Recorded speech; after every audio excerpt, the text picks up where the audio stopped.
बिस्मिल्लाहिर्रहमानिर्रहीम। अस्सलाम वालेकुम। आज हम पढ़ेंगे हिस्ट्री ऑफ वेस्टर्न आर्ट। पहले हमने वेस्टर्न आर्ट पढ़ा, अब उसकी हिस्ट्री क्या है। वेस्टर्न आर्ट को हमने आर्टिस्ट राफेल पे ही क्लोज़ किया था, तो अभी हम राफेल से ही इसका स्टार्ट लेंगे कि ये हम वेस्टर्न आर्ट की हिस्ट्री स्टार्ट कर रहे हैं। Raphael was heavily influenced by the works of Italian painter. जो राफेल था ये रेनेसेंस का पेंटर था।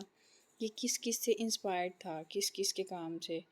लियोनार्डो डविंची से, फ्रा बर्टोलो और माइकल एंजेलो एंड मसेशियो।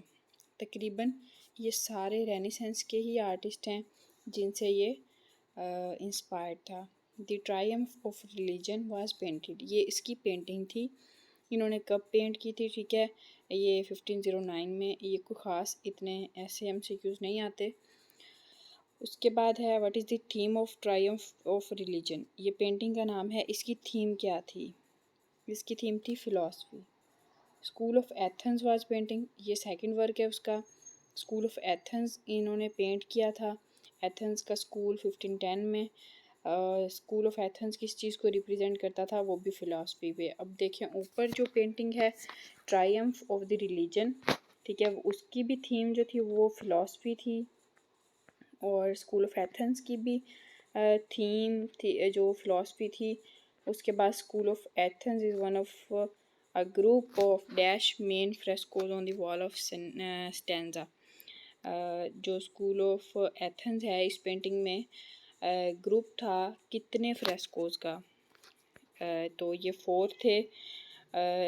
स्टेंजा जो है ये किसी जगह या किसी बिल्डिंग का नाम है जिसकी वॉल पे ये हैंग थी। तो इसमें कितने फ्रेस्कोस थे? 4। मे बी ये 4 जैसे पैनल्स हों इस तरह। प्लास्टर ऑफ पेरिस जैसे होता है, उसकी पैलेट्स होती हैं ये, जिनको फ्रेस्कोस हम कहते हैं। अच्छा जी। Dash appear to be central figure in the school of Athens. अब स्कूल ऑफ एथेंस जो पेंटिंग है इसी के बारे में इन्होंने बताया हुआ है कि ये इसमें क्या था। इस पेंटिंग में प्लेटो एंड एरिस्टोटल ये जो थे इसके मेन कैरेक्टर थे। ये फिगर थे, मतलब जो अंदर फिगरेटिव आर्ट आ रहा था उस पेंटिंग के स्कूल ऑफ एथेंस में, वो प्लेटो और एरिस्टोटल का था। ठीक है। The architect of the painting is contain dash elements. अब इसी स्कूल ऑफ एथेंस की पेंटिंग की बात करें कि इसमें आर्किटेक्ट था वो किस तरह के एलिमेंट्स उसमें थे, तो वो रोमन स्टाइल्स थे।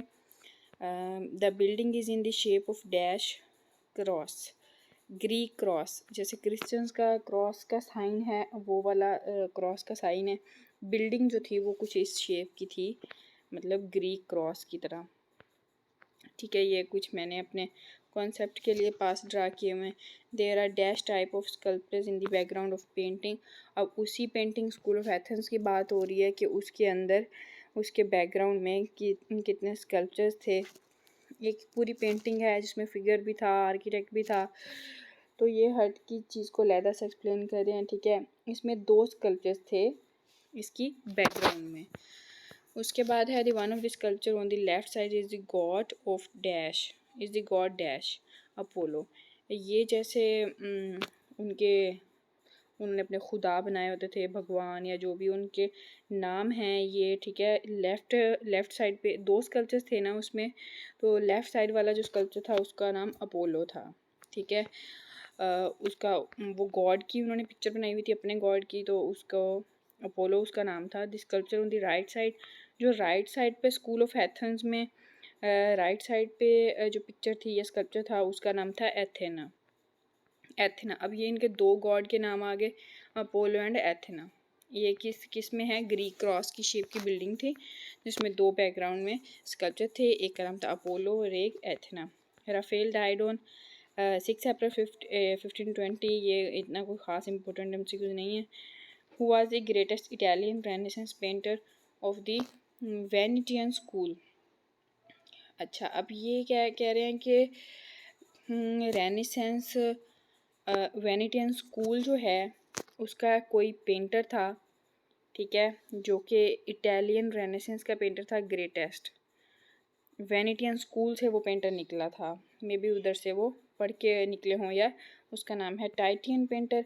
तो अब ये ब्लैंक में भी आ सकता है या कुछ इस तरह। टाइटियन पेंटिंग जो था ये ग्रेटेस्ट था इटालियन रेनेसेंस में।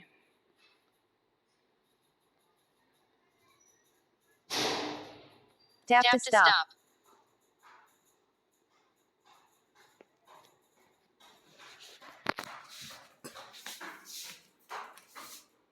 Tap to stop.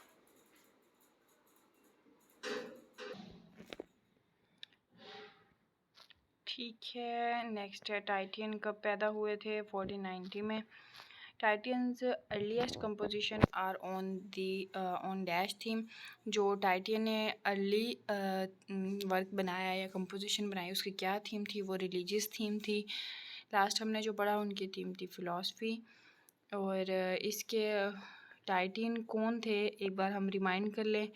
ये वेनेटियन स्कूल के ग्रेटेस्ट इटालियन रेनेसेंस के पेंटर थे। अच्छा, Titian was recognised by his contemporaries as dash sun amidst small stars. Titian किस कॉन्टेम्परेरीज की वजह से जाने जाते थे? ठीक है, वो सूरज और स्मॉल स्टार्स जो थे वो उनकी वजह से पहचाने जाते थे। टाइटियन मोस्टली पेंटेड डैश सब्जेक्ट। टाइटियन ने ज़्यादातर कौन सा सब्जेक्ट पेंट किया? पोर्ट्रेट, लैंडस्केप बैकग्राउंड्स, मिथोलॉजी, कल एंड रिलीजियस। ये इनके सब्जेक्ट मैटर था। मोस्टली जो है इन्होंने काम किया था इन पे। टाइटियन मोस्टली पेंटिंग पोर्ट्रेट्स भी बनाए, लैंडस्केप बैकग्राउंड्स भी बनाए, मिथोलॉजी एंड रिलीजियस काम भी बनाया। ठीक है। Which was Titian's first major commission work? Titian जो थे इनका फर्स्ट मेजर कमीशन वर्क जो था वो क्या था? Assumption of the virgin. तो टाइटियन की पेंटिंग थी अजम्पशन ऑफ वर्जिन। ये जो थी शायद किसी वर्जिन या किसी लड़की की शादी थी जिसका सेंटर में शायद कोई गार्डियन खड़ा था और साइड पे लड़कियां खड़ी थी। Titian's Venus of Urbino was a dash painting mythological. Venus of Urbino ये दूसरी पेंटिंग है। अजम्पशन ऑफ वर्जिन एक और पेंटिंग है। ये शायद मैंने यहाँ पे इनके सबके नाम लिखे हुए हैं। इन्होंने क्या क्या पेंट किया था? फर्स्ट है सन स्मॉल। फर्स्ट है सन स्मॉल स्टार्स। सेकंड है अजम्पशन ऑफ वर्जिन। थर्ड है टाइटियंस वेनस। फोर्थ है शायद, आगे इसको हम पढ़ते हैं। जो टाइटियंस वेनस ऑफ अर्बिनो है इसकी क्या थीम थी? इस पेंटिंग की मैथोलॉजी थी। ठीक है। उसके बाद है अर्बिनो, वेनस ऑफ अर्बिनो। ये भी इन्होंने एक न्यूड फिगर बनाया था। ठीक है। आगे है पिसारो मेडोना। ये ऊपर था वो जो मैं मिसिंग था, नज़र नहीं आ रहा था। पिसारो मेडोना ये कब पेंट हुई थी? ये फर्स्ट ऑप्शन है 1519 से 26 के दरमियान में। In this painting Titian broke with the centuries long tradition of placing devotional figures in the painting dash center। अब ये इसमें क्या कह रहे हैं कि वो इन दिस पेंटिंग, किस पेंटिंग में? पिसारो मेडोना में। ठीक है। In this painting Titian broke with a century long tradition of placing devotional figures in the center of the painting। इसमें के टाइटियन जो थे वो अक्सर इनकी ये ट्रेडिशन बन गई थी या लॉन्ग सेंचुरी ट्रेडिशन थी कि वो जो फिगर था, मेन फिगर बनाते थे, उसको हमेशा सेंटर में रखते थे पेंटिंग के। उसके बाद हम एक और आर्टिस्ट को पढ़ रहे हैं। ये तकरीबन हम हिस्ट्री ऑफ वेस्टर्न आर्ट में हम तीसरा आर्टिस्ट पढ़ रहे हैं। ठीक है। टिंटोरिटो है। Tintorito's work is characterized by masculine figures, dramatic gestures, and bold use of perspective in the Mannerist style। टिंटोरिटो जो है, अब इसका काम कैसे करेक्टराइज हम करते हैं? ठीक है। इसके मैस्कुलर फिगर्स का यूज़, ड्रामेटिक गेस्चर्स, मीन थोड़ा फिल्मी या ड्रामेटिक इसके पेंटिंग्स होती थी। And bold use of perspective का बहुत अच्छा यूज़ किया होता था इन मैनरिस्ट स्टाइल, बड़े अच्छे स्टाइल में। टिंटोरिटो कब पैदा हुए? ये इतना ज़्यादा ज़रूरी नहीं है इसको, वैसे ये है कि 1518 में पैदा हुए थे। Tintorito's dramatic use of dash and special lightning effect make him precursor of Braque art। अब ये जो ड्रामेटिक यूज़ करता था पर्सपेक्टिव का, ये इसका क्या शो करता था? एक तो ये पर्सपेक्टिव स्पेस को शो करता था, और स्पेशल उसके लाइटनिंग इफेक्ट ऐसा लगता था जैसे वो ब्राक आर्ट से बहुत ज़्यादा इंस्पायर्ड है या उनको एडिक्टेड है। फिर जो टिंटोरिटो है, इन्होंने भी लास्ट सपर एक पेंटिंग बनाई थी, जैसे लियोनार्डो का ये पेंटिंग का नाम था लास्ट सपर। तो ये कब पैदा हुई, सॉरी ये कब उन्होंने बनाई? ये बी ऑप्शन है हमारे पास 1592। The centre of the scene is occupied by not by the dash but instead of secondary character apostles. ठीक है, उन्होंने यही कहा था कि लास्ट में ये फिगर्स को मेन सेंट्रल अट्रैक्शन रखते थे, लेकिन इसमें भी इन्होंने इस पेंटिंग में इन्होंने ऐसा नहीं किया। एपोस्टल्स होते हैं लोग या होस्ट, वो उनको इन्होंने फर्स्ट इमेज नहीं रखा, इन्होंने सेकंड कैरेक्टर को, सेकेंडरी कैरेक्टर को प्रेफर किया। A dash carrying a dish with servants taking the dishes from the table. एक औरत है जो कि डिश कैरी कर रही है, डिश लेके जा रही है, और वेटर्स जो हैं वो टेबल से डिशेस उठा रहे हैं। ये एक पेंटिंग थी। Tintoretto's use of dash light, I think इसमें लाइट आता है, which appears to come into obscured from both the light on the ceiling and from the Jesus। उनका जो उस पेंटिंग में इन्होंने यूज़ किया है लाइट का, वो बहुत अच्छा है। जैसे कि छत से लाइट आ रही है डायरेक्ट उनका जो मेन फिगर है जेसवस, उसके फेस पे या उसकी बॉडी पे, तो ये लाइट का बड़ा अच्छा इफ़ेक्ट यूज़ किया हुआ है। ये अपने दो ही मेरे ख्याल में ज़्यादा इसके मेन कैरेक्टर हैं, एक तो बोल्ड पर्सपेक्टिव का यूज़ और एक लाइट का जो इफ़ेक्ट है, उसकी वजह से टिंटोरिटो जो है पहचाने जाते हैं। अब ये लेडा एंड स्वान, ये इनकी एक पेंटिंग है।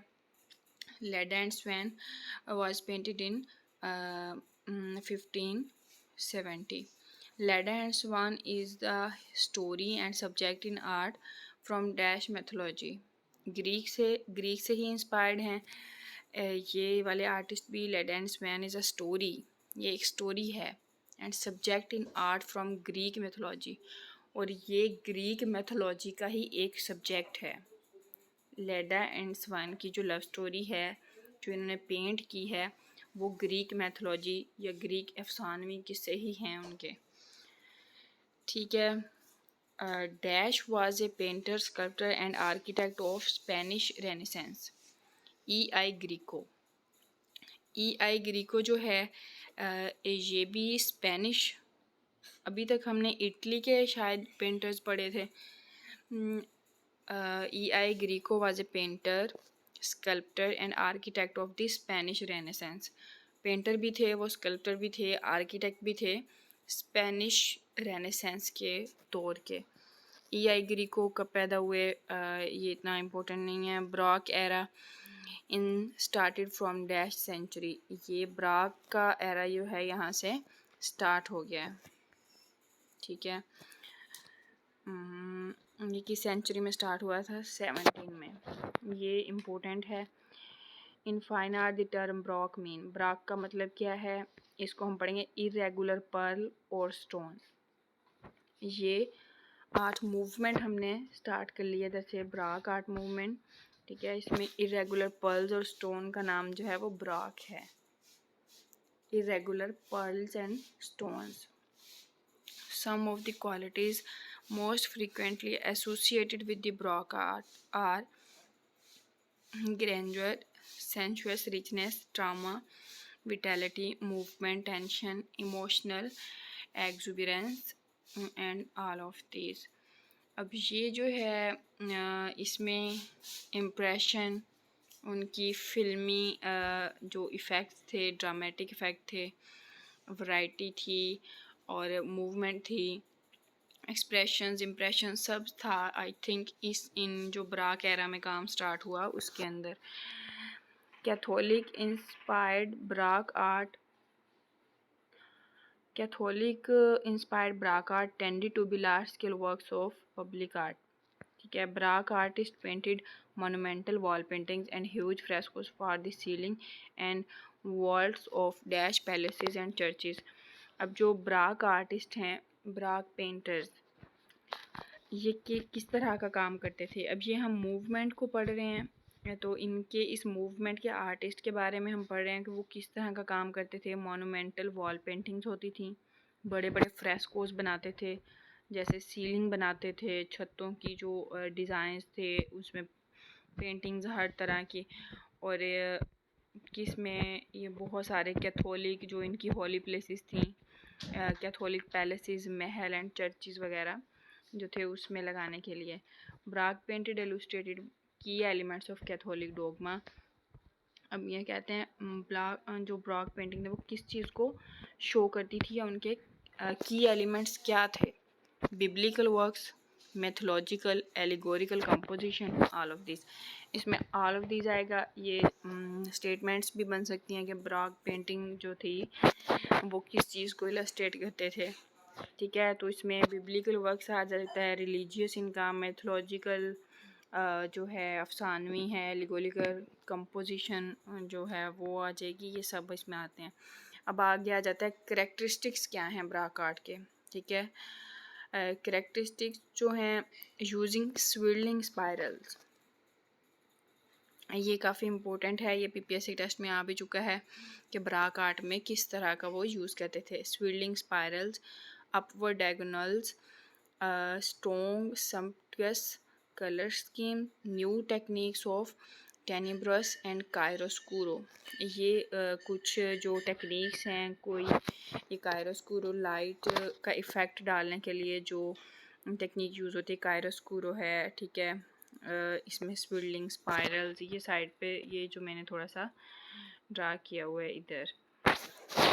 उसके बाद है कि Baroque sculptures were typically larger than life size. Baroque जो थे वो स्कल्पचर किस तरह के थे,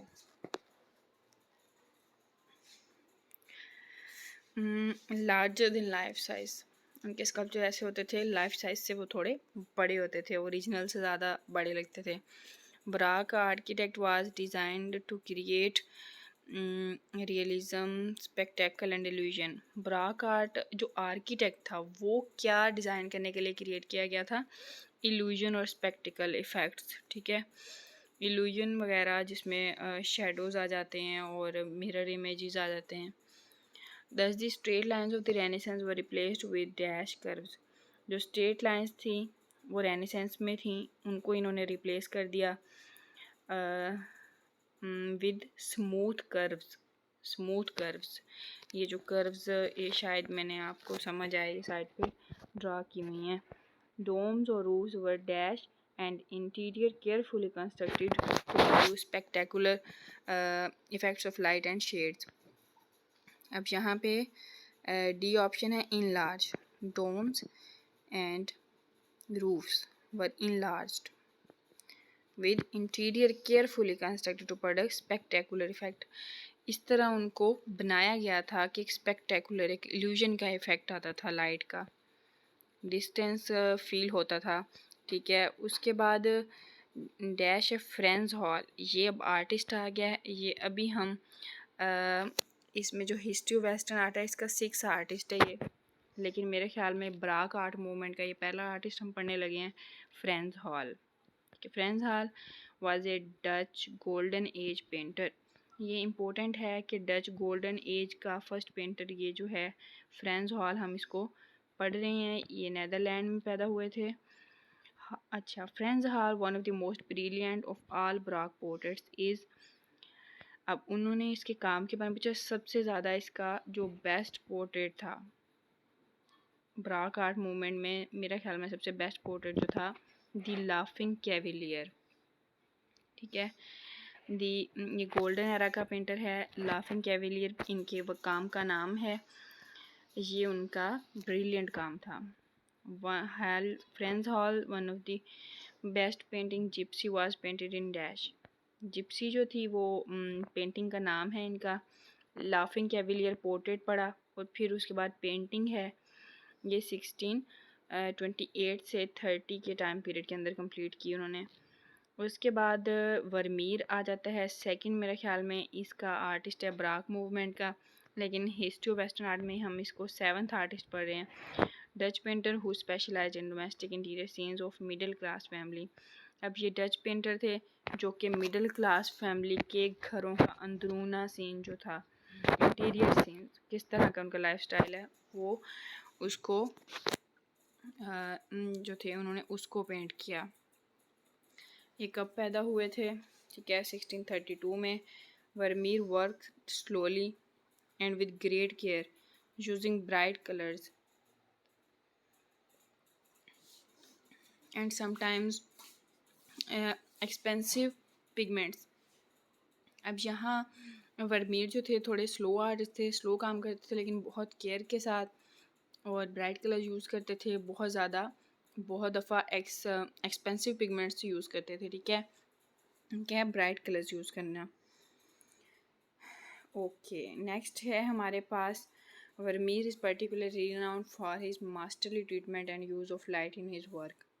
ये इनकी कैरेक्टरिस्टिक्स हैं। वर्मीर आर्टिस्ट क्या था, किस वजह से जाने जाते थे, अपनी लाइट का ही यूज़ करने के लिए वो जाने जाते थे, ठीक है। Johannes Vermeer works are admired for their transparent colours and colourful composition and brilliant use of light, ठीक है। ये हाँ, वही इनकी कैरेक्टरिस्टिक्स वही आएंगी। जोहान्स वर्मीर इनका पूरा नाम है। ये किस लिए पहचाने जाते थे, अपने जिस तरह के ये लाइट यूज़ करते थे। Vermeer painted mostly domestic interior scenes, ये ऊपर ही पहले स्टेटमेंट में हमने पढ़ लिया कि वो किस लिए जाने जाते थे, इंटीरियर सीन्स, मिडिल क्लास लोगों की फैमिली के इंटीरियर सीन्स बनाते थे। And even his 2 landscapes are framed with the window. जो इसके 2 लैंडस्केप्स थे वो भी एक विंडो के साथ फ्रेम हुए थे।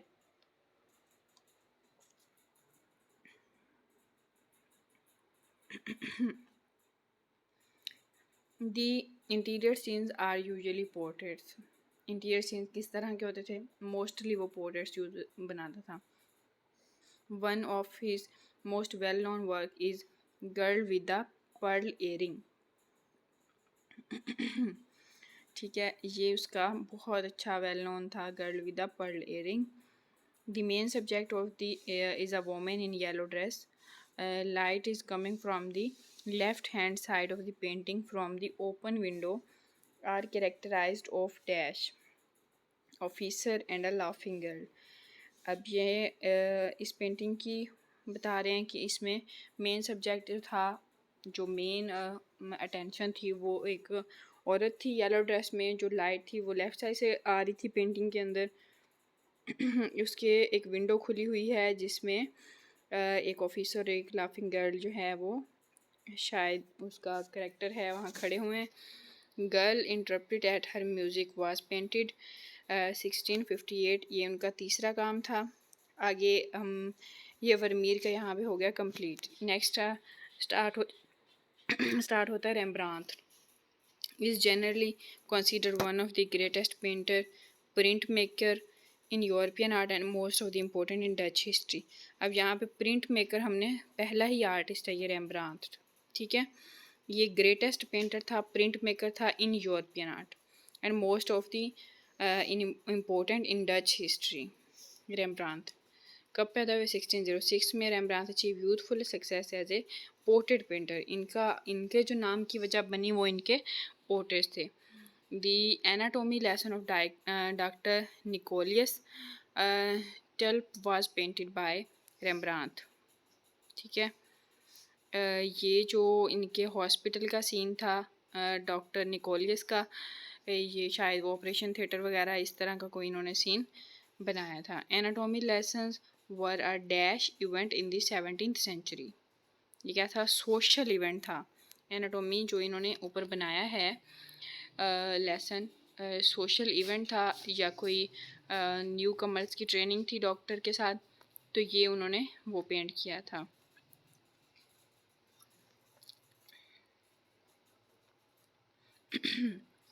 नेक्स्ट है dash is the painting is an attempt to establish Rembrandt as a painter of large Baroque history paintings.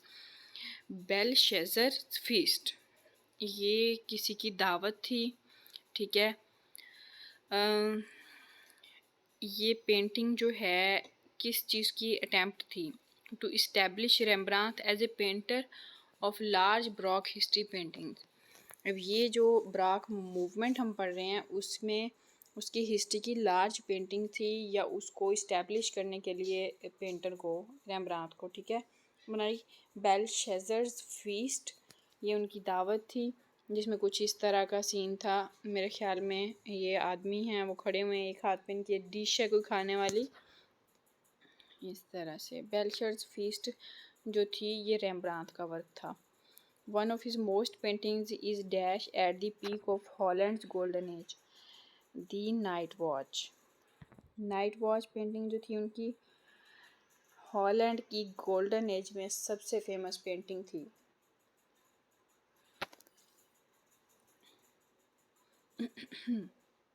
ये नाइट वॉच थी। अब हम इनकी तकरीबन ये सेकंड पेंटिंग पढ़ रहे हैं। पहली हमने पढ़ ली बेलशेज़र्स फीस्ट, और सेकंड है night watch. This painting is renowned for 3 characteristic. इस पेंटिंग को जो है 3 कैरेक्टरिस्टिक की वजह से हम जान सकते हैं। कायरोस्कुरो लाइट, ये टेक्निक है लाइट की, perception of motion, static military portraits, and all of these. A Flemish Baroque painter Rubens was born. अब यहाँ से दूसरा आर्टिस्ट शुरू हो गया। अब उनके जो रेम्ब्रांथ है उसकी हमने जो प्रॉपर्टीज़ हैं या उनके कैरेक्टरिस्टिक्स हैं वो किस तरह का काम करते थे। कायरोस्कुरो लाइट, डार्क लाइट जो है ना वो लाइट का इफ़ेक्ट है। उनका परसेप्शन ऑफ मोशन में स्टैटिक मिलिट्री पोर्ट्रेट्स, ठीक है। साकिन जो बिल्कुल साकिन मिलिट्री पोर्ट्रेट्स थे। उसके बाद अब फ्लेमिश ब्रॉक पेंटर, ये ब्रॉक पेंटर जो है हम 4th पेंटर पढ़ रहे हैं मेरे ख्याल में ब्रॉक मूवमेंट का। रूबिन्स, इनका नाम है रूबिन्स। 28 जून को पैदा हुए ये 1577 में। रूबिन्स is well known for his, किस चीज़ के लिए वो जाने जाते थे? Counter reformation alter pieces. Counter reformation alter pieces, अपने जो उनका काम था वो आल्टर पीसेस की रिफॉर्मेशन करते थे, ठीक है। उसके portraits, landscape, history of painting of mythology and allegorical subjects, ये उनके सारे करेक्टरिस्टिक्स हैं। ये शॉर्ट क्वेश्चन में भी आ सकता है। रूबिन्स जो थी वो किस काम की वजह से जानी जाती थी? Counter reformation, alter pieces, portraits, landscape, जैसे ये इसमें इसके सारे आलमोस्ट लिख दिया उनका काम। हिस्ट्री, पेंटिंग ऑफ मिथोलॉजी, अफसानवी किस्से, एलिगोरिकल सब्जेक्ट्स, ठीक है। रूबिन्स दी हनीसक्कल बावर्स वाज पेंटेड, ये इनकी पेंटिंग है हनीसक्कल बावर। ये एक रोमांटिक मेरे ख्याल में पेंटिंग है जिसमें उन्होंने एक कपल है लव मैरिज उन्होंने की थी तो उन्होंने उसको पेंट किया हुआ है। Another painting dash was painted in the same year, Samson and Delilah. Samson and Delilah, ये भी कुछ इसी तरह की ही ये पेंटिंग है, ठीक है। इसको इन्होंने पेंट किया। नेक्स्ट है muscular figure of Samson has been inspired by Michelangelo. Good, ये माइकल एंजेलो से इंस्पायर्ड होकर इन्होंने पेंटिंग बनाई, muscular figure of Samson. Next है the contrast between light and dark in Samson and Delilah are influenced by dash. Caravaggio, ये impressed थे कैरावेग्यूज कायरोस्कुरो। कैरावेग्यू जिस technique के साथ लाइट को यूज़ करते थे, डार्क लाइट का इफ़ेक्ट कायरोस्कुरो था वो उससे इन्फ्लुएंस थे और उसी तरह का इन्होंने इसमें यूज़ किया सैमसन और डलीला में। Which one of painting is the copy of Titian's work. कौन सी पेंटिंग है जो टाइटियन जो आर्टिस्ट हैं उनके काम की कॉपी है? The fall of man. Next artist शुरू हो गया। वेलास्क्यूज आर्टिस्ट हैं ये, ठीक है। Velazquez was a Spanish painter who was the leading artist in the court king of Philip IV mean fourth and one of the most important painter of the Spanish golden age। अच्छा जी, ये Spanish painter थे, leading artist थे किस दौर के? In the court of King Philip, ये fourth king थे, ठीक है। इनकी कोर्ट में ये सबसे लीडिंग आर्टिस्ट थे। One of the most important painter of Spanish age, ये स्पेनिश एज के सबसे इम्पोर्टेंट आर्टिस्ट थे। कौन? Velazquez was an individually artist of contemporary Prague period and important as the artist as a portrait artist। ये Philippine के king की leading artist थे। Velazquez was born 6 June 1599। Velazquez was a dash painter, ये Spanish painter थे। He painted scores of portraits of Spanish, ठीक है। Royal family, notable European figure, commanders, शायद में कॉमनर्स भी हो सकता है, कमांडर्स भी होता है, कॉमनर्स, ठीक है। अब ये किस चीज़ को पेंट करते थे उस वक्त, जिस एरा की हम बात कर रहे हैं, तो मोस्टली तब कैमरास वगैरह इतने नहीं यूज़ करते थे, तो नहीं थे मेरे ख्याल में उस वक्त। ये पेंटिंग्स बनवाते थे जब भी कोई गैदरिंग होती थी, जब भी कोई इवेंट आता था। तो ये इसमें स्पेनिश पोर्ट्रेट पेंटर्स इन्होंने बनाए, रॉयल फैमिलीज़ के, नोटेबल यूरोपियन फिगर मतलब रिच जो जाने पहचाने लोग थे उनके, कॉमनर्स आम लोगों के बनाते थे, ऑल ऑफ दीज में भी, ठीक है। अब आगे है dash has been one of the most widely analysed work in Western painting. Las Meninas, ये जो था इनका मोस्ट इम्पोर्टेंट वर्क था। Dash is only surviving female nude by Velasquez. The Rocky by Venus. Rocky by Venus is the only surviving female nude Velasquez. ये उनकी जो survive हुई एक ही पेंटिंग मेरे ख्याल में, रॉक बाय वेनस, ये न्यूड फिगर है, फीमेल फिगर है, बैक साइड मेरे ख्याल में इसमें इन्होंने अपनी पेंटिंग में पेंट की है और फीमेल की। नेक्स्ट है dash were extremely rare in the 17th century Spanish art. जो 17th सेंचुरी है उसका रेयर काम क्या था? Were extremely rare in 17th century, वो न्यूड फिगर्स थे जो कि वो बनाते थे। ये उनके नेक्स्ट हम काम के बारे में ही पढ़ेंगे। The surrender of Breda is considered one of the Velazquez best work, ठीक है। ये वेलास्क्यूज जो हैं इनका बेस्ट काम था सरेंडर ऑफ बेरेडा। शायद ये करेक्टर है, मेल करेक्टर है बेरेडा जिन्होंने सरेंडर किया था, तो उस वक्त इसका ये पेंट किया इन्होंने, तो वो बेस्ट वर्क था। ये हमने इनके तीनों काम पढ़ लिए। लेस मिनानास, ठीक है।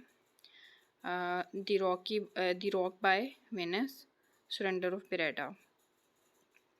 11th आर्टिस्ट है ये हिस्ट्री ऑफ आर्ट का, फ्रांसिस्को गोया।